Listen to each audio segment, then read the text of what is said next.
Welcome back to Heroes and Villains HQ. Today I have a really exciting Revenge of the Sith nostalgia or nonsense video for you. The Utapowan leader Tion Medon, one of the 4 sneak preview figures before the movie's release. So let's jump in.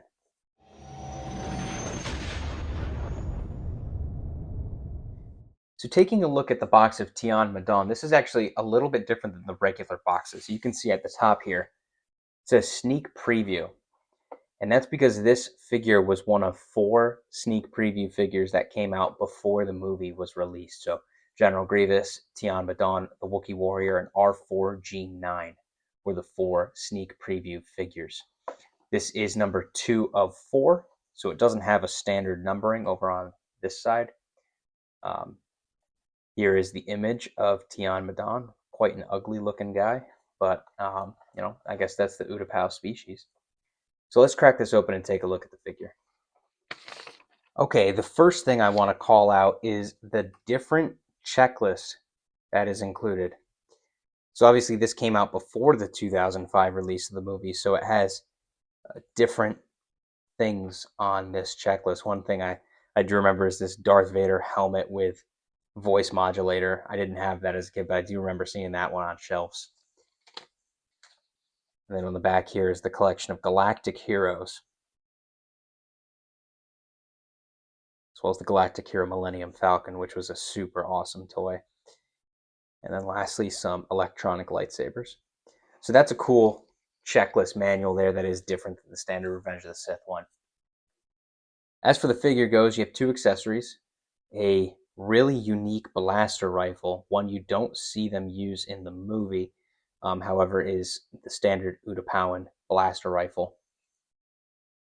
As for the figure, it has its cane that you see him use as he walks out to greet Obi-Wan Kenobi as he lands on Utapau. And then it has his typical red garb, which has really good paint detailing. You can see the black in the arms, the silver down the center of the dress here.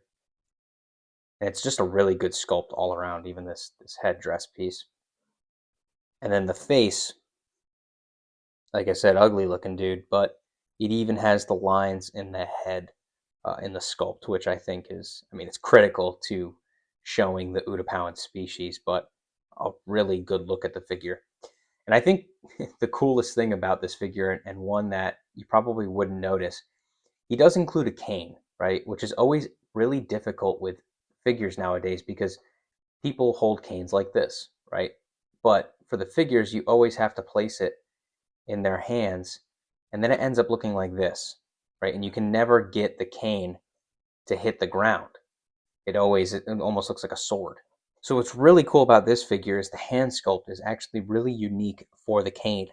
You can see the hand there actually has an indent that the ball of this cane just fits perfectly within. So when you're posing this character, you get the arm angle correct, you can actually have him hold the cane as if he was using it to walk.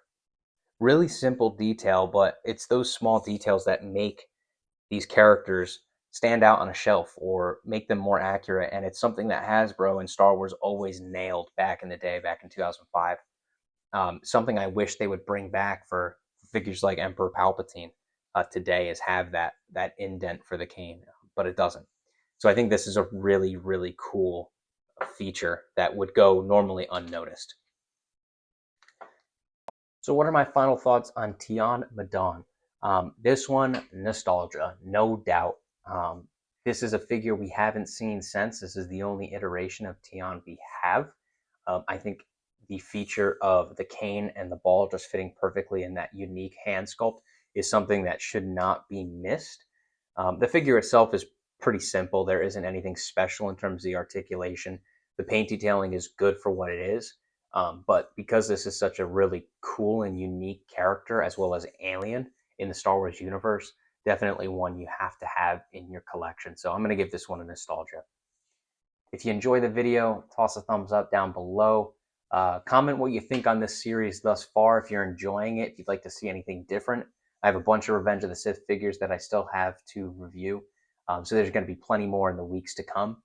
Also, look out for a really special series coming out in July. I'm actually going to be building a Revenge of the Sith display case for all of these figures. That's going to be a multi-part series coming in the early parts of July. So if that series is something that interests you, taking a look at what materials I use, how I build it, and how you can build your own, definitely hit the subscribe button down below. This is, again, going to be coming in July.